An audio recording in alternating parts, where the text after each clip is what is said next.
निश्चित ही कोई मायावी हैं आप,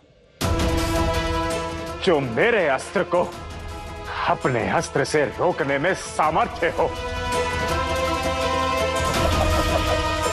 किंतु अब मैं अपने अस्त्र से नहीं, अपने इन्हीं हाथों से आप पर वार करूंगा, वार करूंगा, वार करूंगा।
के मध्य का ये युद्ध इसी प्रकार युगों युगों तक चलता रहेगा नारायण।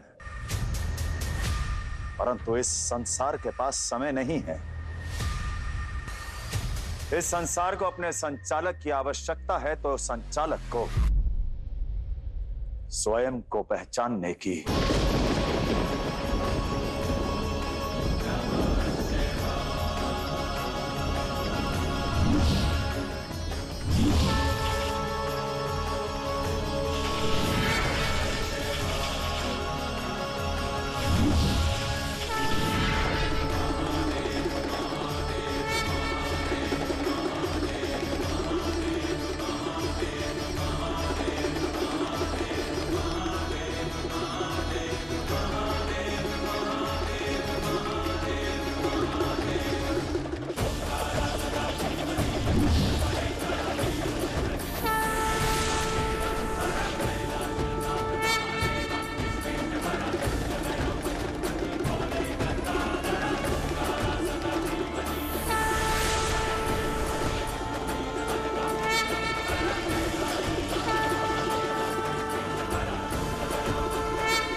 जीवन में कभी ना कभी तरु की छाया का महत्व तो आपने समझा ही होगा।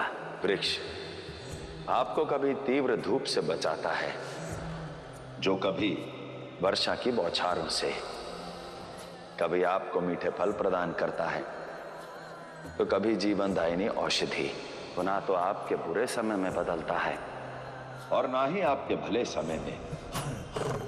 वो तो सदैव आपको हर परिस्थिति में अपनाता है, हर परिस्थिति में आपका सहभागी बनता है। बस उसी वृक्ष के भांति होता है मित्र, जिसका स्नेह निष्ठा सदैव सच्चे होते हैं, जिसका समर्पण 100% होता है। इसलिए अपने सच्चे मित्रों का महत्व समझें, उन्हें सदैव अपने पास रखिए, अपने साथ रखिए, और स्वयं भी किसी के सच्चे मित्र बने। तो मंथन से निकला चंद्र, जो महादेव के शीश पर विराजमान होता है, उस पर भी तो मेरा ही अधिकार हुआ ना।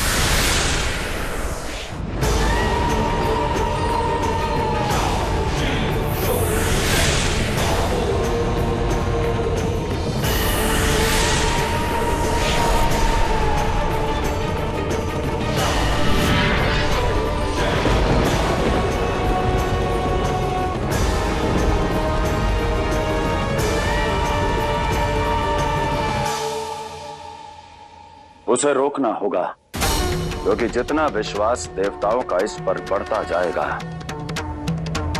इसे बल की प्राप्ति होगी।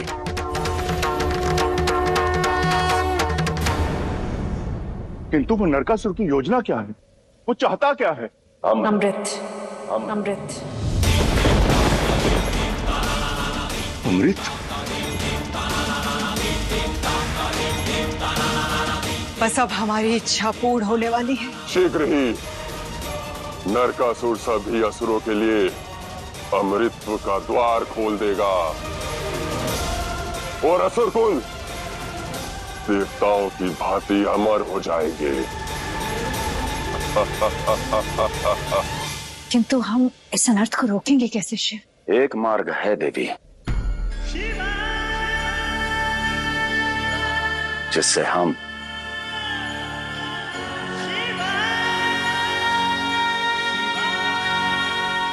नहीं, आप उसे रोक सकती हैं। मैं? जिस कवच को कोई नहीं भेद सकता, उसे बिना भेदे उस नरकासुर के आतंक का अंत मैं कैसे कर सकती हूँ? उचित कहा आपने।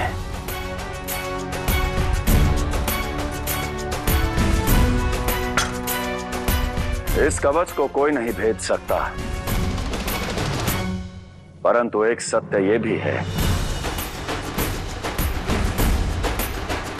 ये एक माता को भी कोई नहीं रोक सकता। देवी इस जगत की जननी है, सोच कर देखिए। क्या आप वहां उपस्थित नहीं? तात्पर्य ये भूमि पुण्य की भूमि, स्त्री शक्ति से सुशोभित है। आप ही के एक रूप देवी कामाख्या की धरा है। वो देवी कामाख्या जो इस जगत की जननी भी हैं और इस संपूर्ण संसार का आधार भी। देवी कामाख्या को ना तो कोई शक्ति रोक सकती है और ना ही कोई कवच, और ना ही कोई कवच, और ना ही कोई कवच।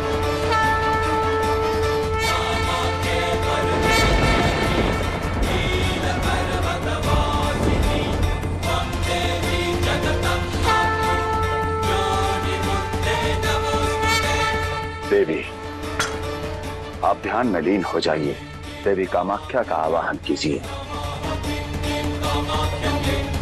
स्वयं की इच्छा शक्ति को जागृत कीजिए, क्योंकि इच्छा शक्ति से बड़ा बल और कुछ नहीं।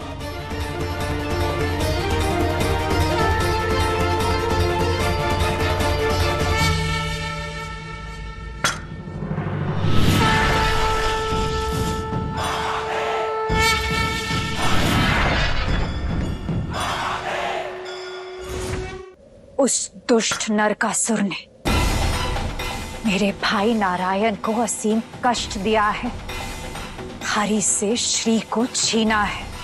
मैं उसे उसकी उद्दंडता का दंड अवश्य दूंगी, अवश्य दूंगी, अवश्य दूंगी।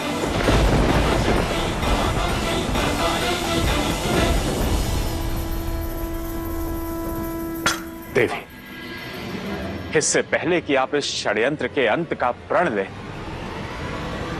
मुझे भी आपसे एक प्रण चाहिए। कैसा प्रण नारायण?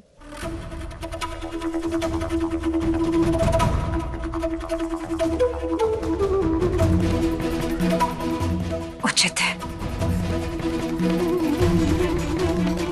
मैं आपको वचन देती हूं। नहीं देवी, ऐसा मत कीजिए। ब्रह्मदेव, ये वचन उचित है और आवश्यक भी।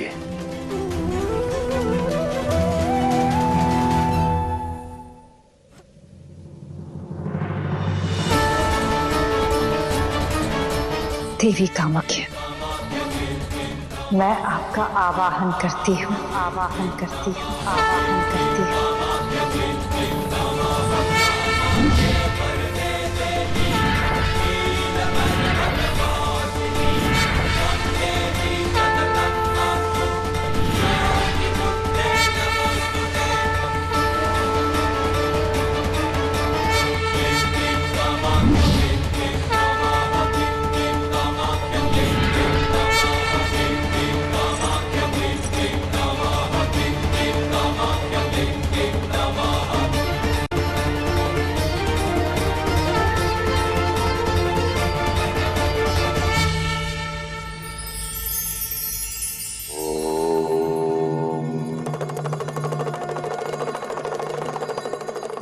घर में जब जल दूषित हो जाए तब उसे बार बार छानना पड़ता है, ठीक उसी प्रकार जब मन छल और कपट के पाश में फंस जाए, साधना, संयम और सत्कर्म की छलनी से छानना पड़ता है, और तभी आत्मा का पूर्ण प्रकाश सामने आता है, और यही आपके मोक्ष का मार्ग बन जाता है।